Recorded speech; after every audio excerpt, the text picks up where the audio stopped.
तुम्ही सकाळी उठल्यानंतर उठून मोबाईल पाहत असताल, स्क्रोल करत असताल, टाइमपास करत असताल, पिक्चर पाहत असताल किंवा तुमच्या टायमिंगची प्रायोरिटी नाहीये, रुटीन्स नाहीये, तुम्ही रात्र 2-3 वाजेपर्यंत लेट झोपतात, सकाळी तुम्ही लेट उठतात, सूर्य उगल्यानंतर तुम्हाला उठावं लागतं, उठून तुम्ही पार टाळाटाळी सोफ्यावर बसणं, डुकल्या घेणं, म्हणजे काही कामच नाहीये. जर अशी तुमची मॉर्निंग हॅबिट्स असेल, नाईट रुटीन बिघडलेली आहे, झोप होत नाही, डायजेशन होत नाही, रिलॅक्सेशन नाही आणि सकाळी उठून पण तुम्ही टाइमपासच करताय, तर समजून घ्या तुमची लाईफ बरबाद होऊ शकते. मग तुम्ही रात्री ठरावं लागन, राईट टायमिंगला झोपा, प्रॉपरली झोप घ्या, उद्या काय करायचं ते क्लिअर पाहिजे.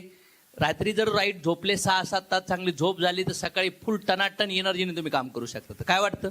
म्हणजे रात्रीचे 9 ते सकाळचे 9 जर तुम्ही प्रॉपरली मॅनेज केले तर सकाळचे 9 ते रात्रीचे 9 क्वालिटी टाइम जाऊ शकतो तुमचा. 100% प्रोडक्टिव्ह, 100% एनर्जेटिक तुम्ही असू.